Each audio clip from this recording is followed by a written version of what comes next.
జై శ్రీరామ్. అందరికీ జై జగజ్జనని. అమ్మవారు రేణుక ఎల్లమ్మ తల్లి. ఈ అమ్మవారు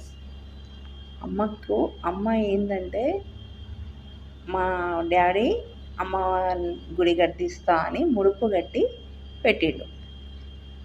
అయితే డాడీకి కొన్ని కారణాల వల్ల, కొన్ని ఇబ్బందుల వల్ల గుడి కట్టలేదు. కానీ ముడుపు అయితే కట్టిండ్రు. డాడీ కానీ బాబాయిలు కానీ అమ్మ నీకు గుడి కట్టిస్తాము అని చెప్పి పెట్టిండ్రు. ఇంకా అమ్మవారు ఏంటంటే తన ఇంకా గుడి కట్టించుకోవాలనే తాపత్రయం ఎక్కువైపోయి నాకు అయితే డాడీ వెళ్ళిపోయిండ్రు. డాడీకి కాలు కొన్ని ఆరోగ్య పరిస్థితుల వల్ల డాడీ చనిపోయిండు. డాడీ చనిపోతూ కూడా అమ్మవారినే గుర్తు చేసుకున్నాడు.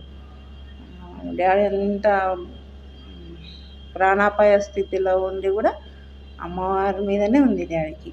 ఇంకా డాడీ వెళ్ళిపోయిన తర్వాత మా బాబాయ్ చేసిండనమాట. బాబాయ్ ఏం చేసిండు అంటే, అమ్మవారికి గుడి కట్టియాలనేసి ఇనాగ్రేషన్ చేసి ఇది 4 పిల్లర్స్ వేసి పెట్టిండ్రు. తర్వాత బాబాయ్ కూడా అన్ఎక్స్పెక్టెడ్గా యాక్సిడెంట్లో చనిపోయారు. తర్వాత అంతకుముందే డాడీ చనిపోయిన తర్వాతనే బాబాయ్ ఉన్నప్పుడే నాకు అమ్మవారు కళలో కనిపించింది. అమ్మవారు అంటే ఎవరు? నాకు ఎల్లమ్మ తల్లి ఇట్లుంటుందని నాకైతే తెలియదు.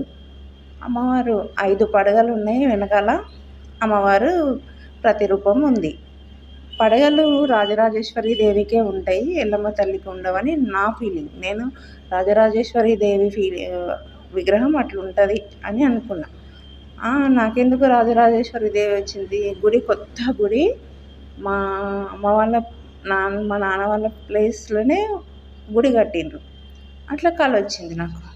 బాబాయ్ ఉన్నప్పుడు బాబాయ్కి చెప్పిన, మా అక్క ఉంది, మా అక్కకి నాకు ఇట్లా కళ పడ్డది, నాకు ఇట్లా కళ వచ్చింది, అమ్మవారు ఇట్లా విగ్రహం ఇట్లా ఉంది, కొత్త ఉంది గుడి, గుడికి క్రీమ్ కలర్ వేసిండ్రు ఇట్లా అని చెప్పిన. మా ఎల్లమ్మ నీకెందుకు వస్తుందమ్మా అన్నాడు బాబాయ్. ఎల్లమ్మ కాదు బాబాయ్, ఇట్లా రాజరాజేశ్వరి దేవిలాగా ఉంది, ఇట్లా 5 పడగలు ఉన్నాయి అని చెప్పిన.